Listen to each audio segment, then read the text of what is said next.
स्वागत है शुभम उपाध्याय जी, वक्तव्य प्रस्तुत करें।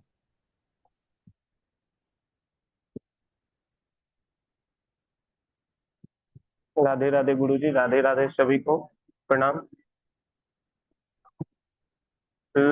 अस्मद गुरुभ्यो नमः। अस्मद परम गुरुभ्यो नमः। अस्मद सर्वगुरुभ्यो नमः।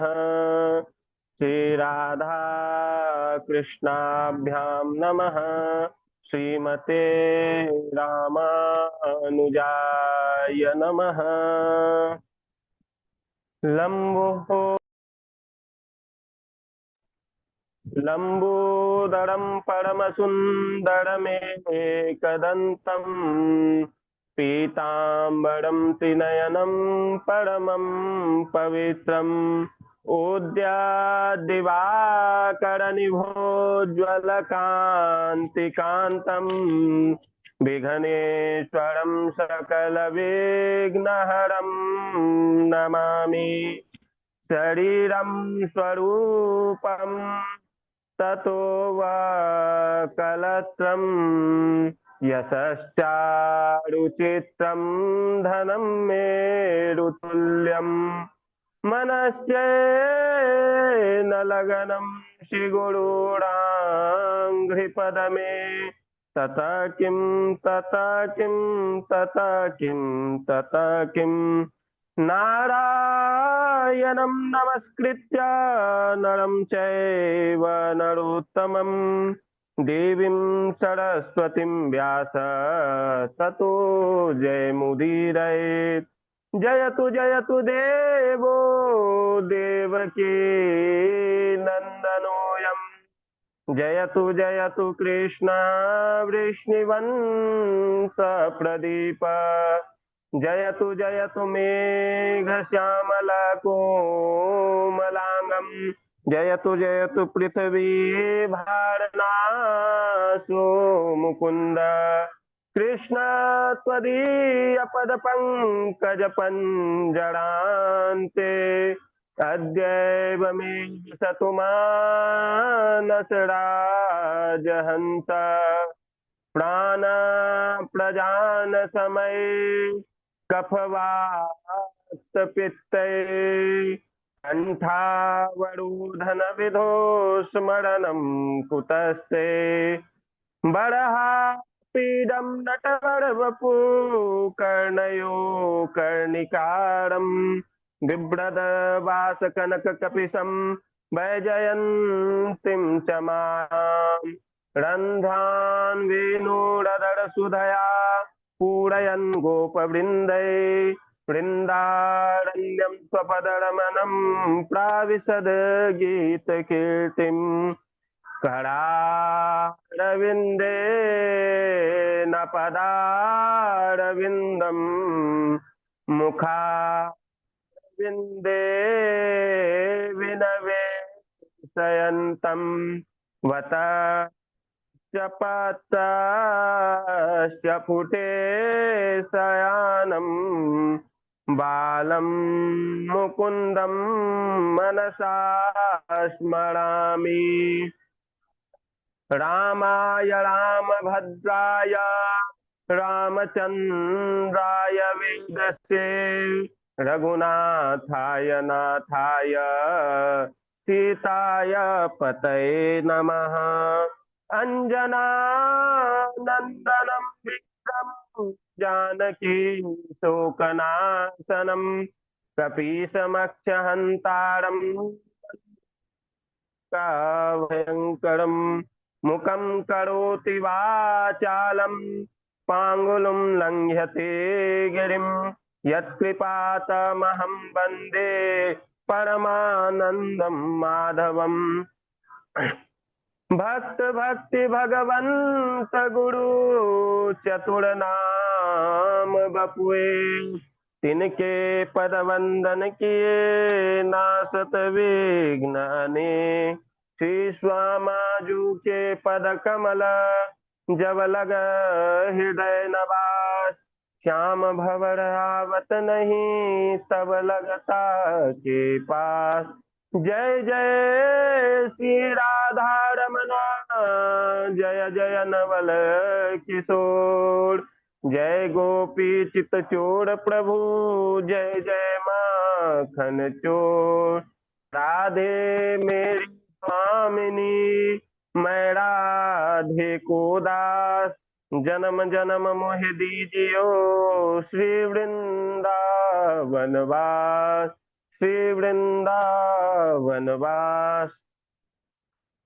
अनंत कोटि ब्रह्मांड नायक, अचिंत कल्याण गुणगण निधान, सर्वेश्वर सर्वाधिपति, अकारण करुणा वरुणालय, अकारण करुणा कारक, सकल जन्य कल्य सापहारक, परात्पर परम ब्रह्म अनंत कोटि कंदर्प, दर्प दलन पटियान निर्गुण निराकार, सगुण साकार, जगदैक बंधु, जगदैक बंधु करुणैक सिंधु, सच्चिदानंद घन परमात्मा श्री राधा, श्री कृष्ण एवं श्री राधा रानी जी के युगल चरणा रविंदों में दास का बारंबार प्रणाम। समुपस्थित भागवत भक्त, भागवत कथा अनुरागी, मातृमयी बन मातृमयी शक्ति भगनी बांधवों, सिया राम मैं सब जग जानी, करहूं प्रणाम जोड़ी जुग पानी, करहूं प्रणाम जोड़ी जुग पानी। तो आइए आज का जो चरित्र है, मतलब पूरे भागवत का, भागवत में देखिए ऐसे अनेकों चरित्र हैं।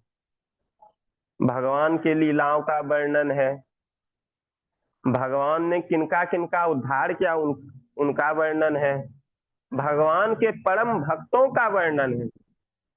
लेकिन आज जिन भक्त की हम बात करने वाले हैं, उन भक्त का, वैसा भक्त भागवत के पूरे ग्रंथ में मेरे ज्ञान में तो हमने तो नहीं देखा।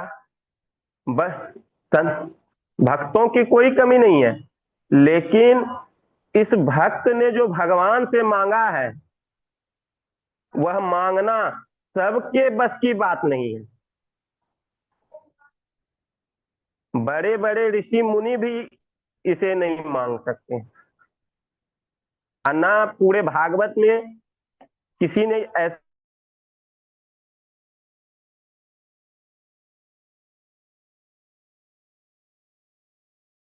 रूप हमारा तैयार हो जाएगा कि हम कथा को बड़ी सुंदर और दिव्यता से सुन सके, श्रवण कर सके।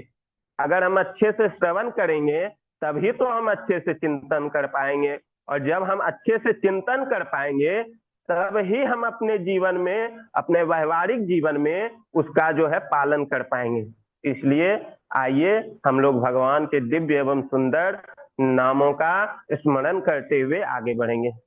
जय जय श्याम, जय जय श्याम, जय जय श्री वृंदावन धाम। जय जय श्याम, जय जय श्याम, जय जय श्री वृंदावन धाम। जय जय श्याम, जय जय श्याम, जय जय श्याम, जय जय श्याम, जय जय श्री वृंदावन धाम। जय जय श्याम, जय जय जी, आपकी श्याम, आवाज नहीं आ जय रही है जय बिल्कुल। हमें तो नहीं मिल श्री रही है या किसी को नहीं मिल रही। वृंदावन धाम। जय जय श्याम, जय जय श्याम, जय जय श्री वृंदावन वृंदावन धाम। लौकुश जी अपना माइक बंद कर लीजिए। बोले प्रेम से राधे कृष्ण बलदेव की जय। राधा रानी सरकार की जय। मोर मुकुट पीताम्बर धारी की जय। माखन चोर भगवान की जय। जय जय जय जय जय जय श्री जय जय श्री राधे। तो आइए हम लोग कथा में प्रवेश करते हैं। हमने पिछली कक्षाओं में वृत्तासुर के उत्पन्न होने की जो जैसे उत्पन्न हुए सुना था। वृत्तासुर जो उत्पन्न हुए थे वह त्वष्टा देवता की अग्नि से उत्पन्न हुए थे। और वह भी कैसे हुए कि थोड़ा सा गलत उच्चारण के कारण जो है उनकी उत्पत्ति हुई। क्यों? थोड़ा इसलिए हमारे गुरुदेव बार बार कहते हैं कि श्लोकों को जब भी पढ़िए शुद्धता से पढ़िए, एक ही पढ़िए लेकिन वो एकदम शुद्ध हो। क्यों? क्योंकि थोड़ी सी भी त्रुटि अर्थ को अनर्थ बना सकती है। हमने पिछली कथा में देख लिया, एक त्रुटि के कारण जो है इंद्र को मारने वाले पुत्र के जगह पे इंद्र के हाथों मरने वाले पुत्र का जन्म हो गया। तो आइए उसी कथा को हम आगे सुनेंगे, पर उससे पहले यह जानते हैं आजकल जो मन में विचार आता है कि भक्तों का चरित्र सुने। भक्त तो मतलब पृथ्वी पे इतने भक्त हुए इसका कोई वर्णन नहीं है। भगवान के बहुत भक्त हुए, अष्ट सखा हुए, सुदामा जी हुए, ध्रुव जी हुए, प्रहलाद जी हुए, अनन्य बहुत सारे भक्त हुए।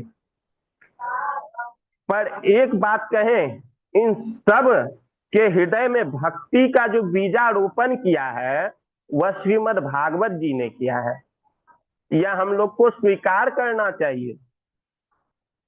अगर आप भागवत जी को पढ़ते हैं सुनते हैं तो आपने यह खुद अनुभव किया होगा कि हमारे मन में हमारे हृदय में प्रभु के प्रति अनन्य भक्ति उत्पन्न हो जाती है।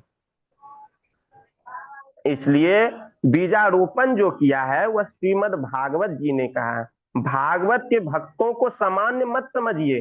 ऐसे ही जो है व्यास जी ने भागवत में भक्तों का वर्णन नहीं कर दिया है।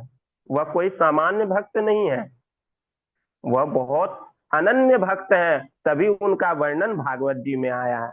आज जो हम जिनका चरित्र कथा सुनने जा रहे हैं मैं उनका नाम बता रहा हूं, वह वृत्तासुर है। क्या नाम है? वृत्तासुर। लेकिन यह ऐसे भगवान के भक्त हुए जो बड़े से बड़े में नहीं दिखी।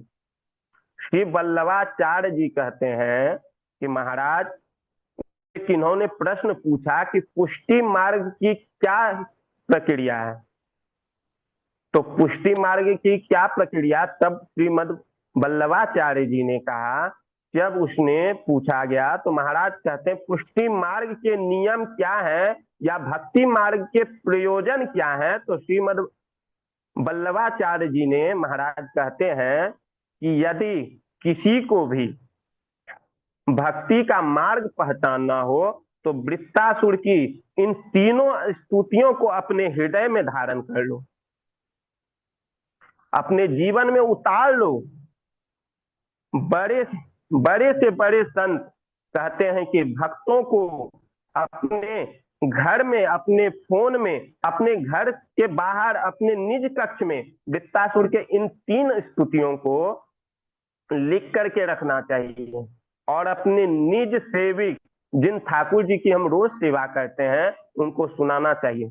इससे क्या होगा, आप भक्ति मार्ग में प्रतिदिन आपकी भक्ति में कुछ ना कुछ वृद्धि होती जाएगी।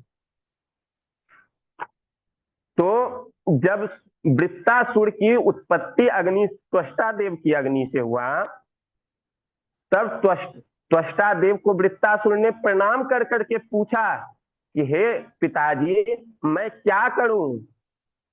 तब त्वष्टा देव ने कहा कि देवताओं के सहित इंद्र का वध कर दो, इंद्र को मार दो।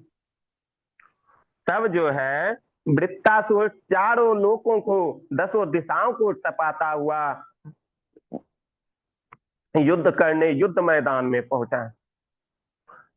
तब जो है सभी देवताओं ने अपने अपने दिव्य अस्त्रों की वर्षा की, पर जो है उससे वृत्तासुर के ऊपर उसका कोई प्रभाव नहीं पड़ा। तब सारे देवता हाहाकार करते हुए नारायण के पास पहुंचे। तब नारायण ने उन्हें उपदेश दिया कि वृत्तासुर का वध केवल दधीचि ऋषि के निर्मित अस्थियों से निर्मित अस्त्रों से ही हो सकता है। तब सारे देवता जो है दधीचि ऋषि के पास पहुंचे। तब दधीचि ऋषि से कहा कि हे महात्मा, हे महाराज, हमें आपकी अस्थियां चाहिए।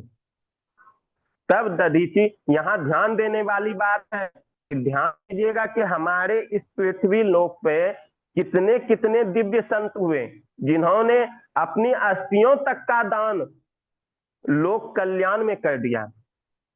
आज हम लोगों से कोई 1 रुपया मांग ले तो हम लोग नहीं देना चाहते हैं, कुछ मांग ले तो देते नहीं है किसी को। क्यों?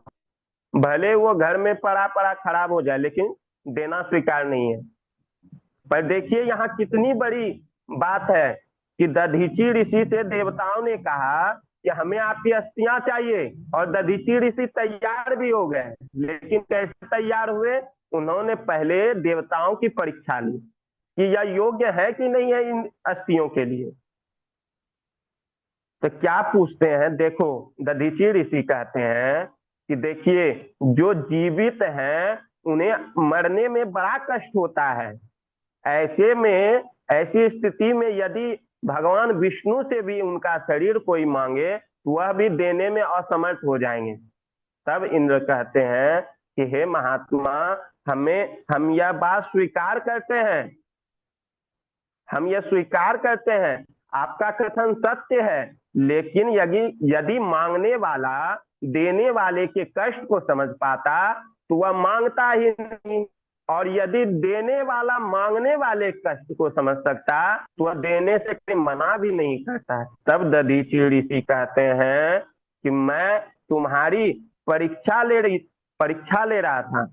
मुझे पता है कि जो है संतों का जीवन जो है वह परोपकार के लिए है, परमार्थ के लिए है, इसलिए मैं आपकी सहायता अवश्य करूंगा। धनानि जीवनम चैव प्रार्थे प्राज्ञा उत्सृजे सन्निमित्ते वरम त्यागो विनाशे नियतम सती। देवताओं, मैं तुम्हारे धर्म की परीक्षा ले रहा था। मुझे अपने शरीर से कोई मोह नहीं है। क्यों? क्योंकि जीवन और धन दोनों को जो है परमार्थ में लगा देना चाहिए, भगवान के चरणों में लगा देना चाहिए। क्योंकि ना चाहे फिर भी एक न एक दिन हमारी मृत्यु तय है, धन का जाना तय है, जीवन का जाना तय है। ऐसे में दधीचि ऋषि ने भगवान का स्मरण किया और भगवान के स्मरण करके अपने प्राणों का त्याग करके अपनी अस्थियों को देवताओं को दान कर दिया। कितनी बड़ी बात है। कोई जीव अपने अस्थियों को दान में दे रहे हैं। कितने दिव्य संत हैं हमारे भारतवर्ष में। इनकी दिव्यता का वर्णन हम लोग अपने वाणी में कर ही नहीं सकते हैं। तब जो है उन अस्थियों से इंद्र ने अस्त्र बनाया और वृत्तासुर से लड़ने के लिए पहुंच गए।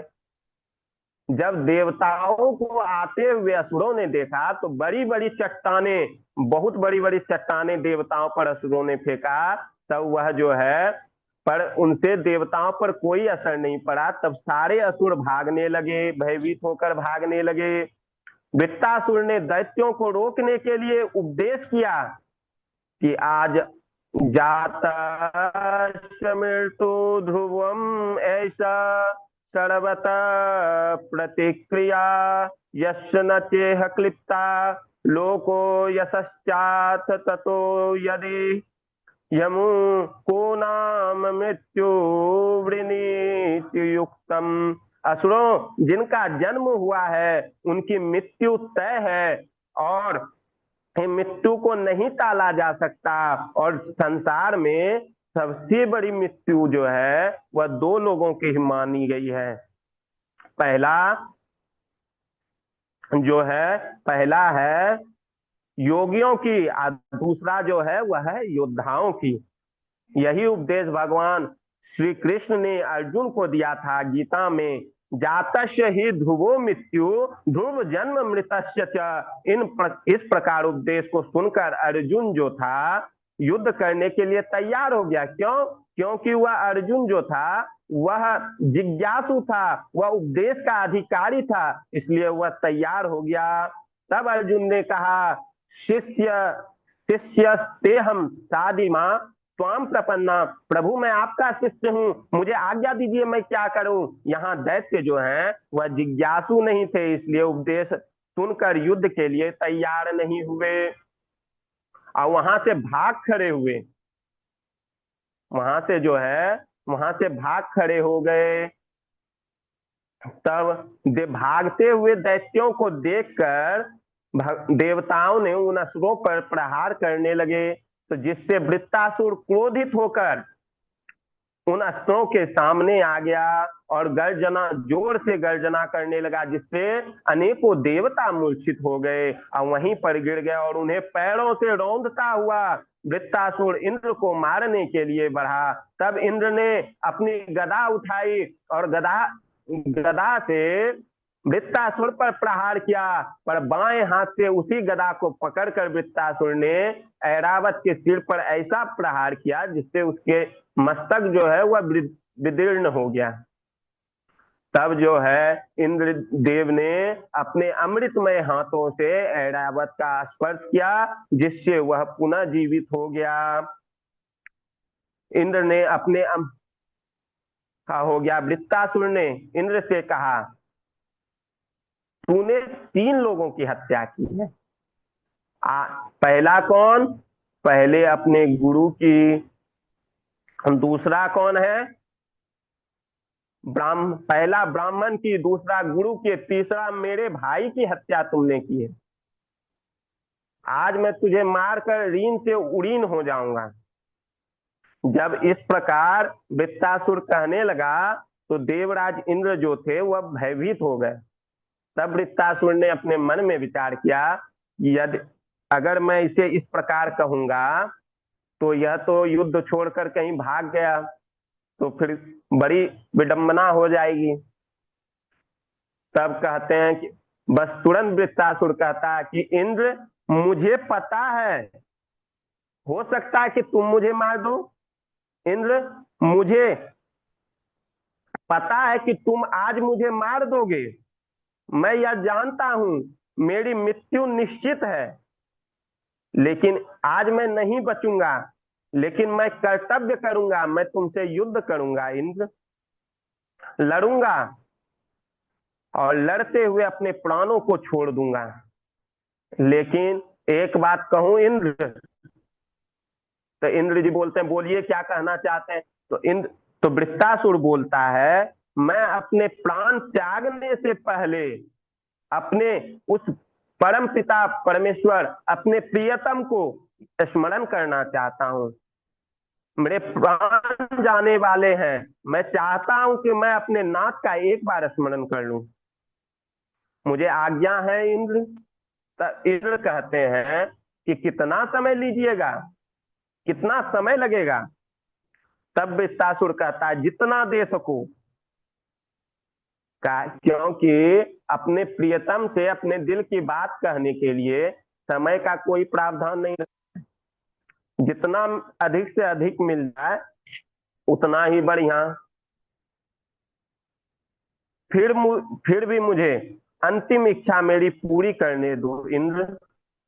तब देवता वहीं बैठ गए और मानो ऐसे बैठे हो जैसे कोई वक्ता मंच पर बोल रहा हो और सब श्रोता बैठे हो। ऐसे 33 करोड़ देवी देवता बैठ गए इंद्र ने के हाथों और सब भगवान की स्तुति गाता है। वृत्तासुर अपने सारे आयुधों को नीचे पधरा देता है, नीचे रख देता है और फिर स्तुति गाता है। अहम गाता है कि फिर जो है वृत्तासुर आकाश की ओर देखता है और कहता है कि नाथ, मैं जानता हूं, मैंने संतों से सुन रखा है कि आप ऊपर आकाश में विराजते हैं, मेरी एक विराजते हो, जरा मेरी प्रेम भावना को सुनो ना। और वृत्तासुर क्या गाता है कि अहम हरे तव पादैकमूला दासा दासु स्मि भूया मना स्मरेता सुपते गुणास्ते गृणी कर्म करो तुकाया। कहता है कि हे नाथ, जो है यह श्लोक सुनकर जो है तुरंत उसी क्षण ठाकुर जी आकाश में प्रकट हो जाते हैं और कहते हैं कि बोलो वृत्तासुर, क्या मांगना चाहते हो। तब वृत्तासुर कहता है कि हे नाथ, मुझे पहले वचन दीजिए कि जो मैं मांगूंगा वह मुझे आप प्रदान कीजिएगा, वह आप मुझे दीजिएगा। तब भगवान बोले तुम मांग लो, हम दे देंगे, इसमें वचन देने की क्या बात है। तब वृत्तासुर कहता नहीं, मुझे आप पे तनिक भी भरोसा नहीं है, पहले वचन दो। तब भगवान वचन देते हैं। फिर वृत्तासुर कहता कि अहम हरे तव पादैक मूल दासानुदासो भवितास्मि भूय। हे हरि, आपके जो चरण हैं, चरण के नीचे का जो मूल भाग है, उनके नीचे जो दास हैं, उनके चरणों के दासों के चरणों के नीचे जो दास हैं, उनके नीचे भी जो दास हैं, मुझे उन दासों के तलवे के नीचे जो दास बैठे हैं ना भगवान, बोले हाँ, तो मुझे उनका दास बनना है, बना दीजिए, ऐसा कृपा कीजिए नाथ। तब जो है भगवान बोलते हैं कि मेरे चरण क्यों नहीं चाहिए, दासानुदासो भवतास्मि भूया, दासों के नीचे तुम्हें क्यों रहना है, तुम डायरेक्ट मेरे पास क्यों नहीं आना चाहते। तब वृत्तासुर कहता है कि नाथ, सामान्य से संसार का एक प्रेम होता है, जैसे कि एक पिता और पुत्र का, पिता भले ही दिखाए ना, लेकिन अपने पुत्र से वह बहुत प्रेम करता है। जब जो है पुत्र का जन्म होता है ना, तब जो है वह नृत्य करना चाहता है, लेकिन उसकी भावना जो है, जब वह पिता बनता है तो ऐसा नहीं कि वह प्रसन्न नहीं होता है, वह प्रसन्न होता है, लेकिन वह क्या चाहता है, उस समय वह अपनी खुशी को दबा लेता है। लेकिन उसी पुत्र के जब पुत्र होता है तो वह खुशी, जो जिस पिता ने वह खुशी दबा ली थी, वह खुशी जो है वह दबाए भी नहीं दबती, छिपाए भी नहीं छिपती, वह उत्पन्न हो जाती है। और उसी पिता के जब परपौत्र हो जाते हैं, तब वह अगर चलने फिरने की स्थिति में ना भी हो तो भी जो है वह नृत्य करने लगता है। मैं वही खुशी जो एक पिता को परपौत्र होने पे जो खुशी होती है, वही खुशी मैं आपको देना चाहता हूं। मैं आपको आनंदित करना चाहता हूँ नाथ, इसलिए मैं दासा अनुदासो भवतास्मि भूय, मैं दासों का दास बनना चाहता हूँ नाथ, दासों का दास बनना चाहता हूँ नाथ। मैं आपके दासों का सेवक बनूं। फिर जो है कहता है, आज जो भगवान कहते हैं, आज तुमने निहाल कर दिया मुझे वृत्तासुर। तब वृत्तासुर दूसरी स्तुति क्या गाता है, ना ना, मांगो क्या मांगते हो। भगवान कहते हैं कि मांगो क्या मांगते हो वृत्तासुर। तब जो है कहता है कि ऐसा मत समझिएगा ना कि मैं आपको अपनी चिकनी चुपड़ी बातों में आपको उलझाना चाहता हूँ और आपको उलझा करके कुछ से कुछ मांग लूंगा। मेरी ऐसी कोई चेष्टा नहीं है, मैं आपसे कुछ नहीं मांगना चाहता। न नाक पृष्ठम न च पारमेष्ठम न सार्वभौमं न रसाधिपत्यम न योगि सिद्धि रपुनर्भवम वा समंजसत्वा विरहैकांचे। क्या कहते हैं, देखिए कितनी बड़ी बात है वृत्तासुर ने कही है। मुझे नाथ, मुझे आपको छोड़कर कुछ नहीं चाहिए। न नाक पृष्ठम न पारमेष्टम, न मुझे स्वर्ग लोक चाहिए, न मुझे ब्रह्म लोक चाहिए, न पृथ्वी का साम्राज्य चाहिए, न रसातल का राज, न योग की सिद्धि और मोक्ष भी नहीं चाहिए नाथ। तब ठाकुर जी कहते तब क्या चाहिए वृत्तासुर। तब जो कहते हैं हाँ लेकिन एक चीज तो मुझे चाहिए। तो ठाकुर जी बोलते क्या चाहिए, मुझे जो है एक भाव साम्राज्य का राजा बना दीजिए। वह भाव साम्राज्य कैसा होना चाहिए। कहता है नाथ, मैं किसी वृंदावन के किसी कोने में बैठा रहूं। क्या कहते हैं अंतिम में, विरह कांक्षे, विरह, मुझे विरह हो। कैसा विरह हो, आपके मिलने की विरह हो, आपसे मिलने का विरह हो। मैं आपके विरह में तड़पू नाथ, लेकिन एक वादा मुझे कीजिए, आपने वचन दिया है नाथ कि आप मुझे कभी मिलिएगा नहीं। तब भगवान बोलते हैं कि वृत्तासुर ऐसा क्यों। तब जो है भगवान कहते हैं, तब वृत्तासुर कहता है कि जो मिलने में खुशी है, वह मिलने के बाद जो है वह विरह धीरे धीरे समाप्त हो जाता है। लेकिन आपके आपके मिलने के इंतजार में रहने में जो खुशी है, जो आनंद है, वह मिलने के बाद नहीं रहता। इसलिए जो है मुझे आपका विरह हो, मैं आपके विरह में तड़पता रहूं, लेकिन जो है आप मुझे मिलिएगा नहीं नाथ। तब जो है और सुनिए तीसरी स्तुति वृत्तासुर की, कि विरह भी हो तो कैसा हो। भगवान के आगे अपनी क्वालिटी रखते हैं कि कैसा विरह होना चाहिए। अजात पक्षा इव मातरम खगा सन्यम यथा वत्सतरा सुराता प्रियम प्रियेव व्युसितम विषन्ना मनोरविंदा दृश्यते त्वाम।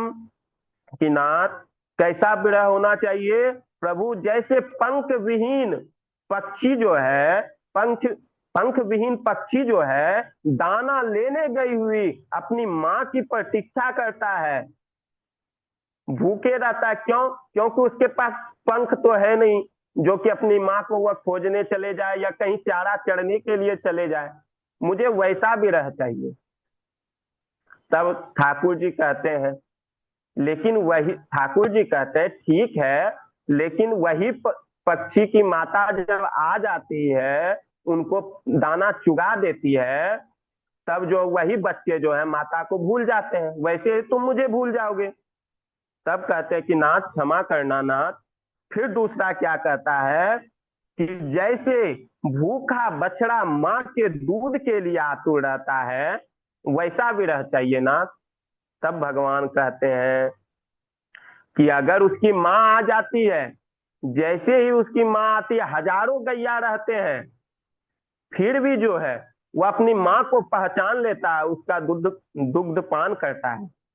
लेकिन जब वही बछड़ा जो दूध का पान कर लेता है, तो फिर अपनी माता को छोड़कर वह खेलने लगता है। तुम भी मुझे छोड़ दोगे? तब कहते हैं क्षमा नाथ, लेकिन इस बार जो मैं आपको कहने वाला हूं उसको आप नहीं काट सकते। जैसे विदेश गए हुए पति की पत्नी प्रतीक्षा करती है, ठीक उसी प्रकार मेरा मन आपके दर्शन के लिए छटपटा रहा है, छटपटाता रहे। तब जो है ठाकुर जी भी निहाल हो गए, बोले इसमें तो हम इसको नहीं काट सकते। कहते हैं नाथ, मुझे वैसा ही विरह चाहिए कि जैसे विदेश गए हुए पति की पत्नी प्रतीक्षा करती है कि कब मेरे पति आ जाएं, उसी प्रकार मुझे आपसे मिलने का विरह होना चाहिए नाथ। तब वृत्तासुर ऐसा कहता है, और वृत्तासुर जो है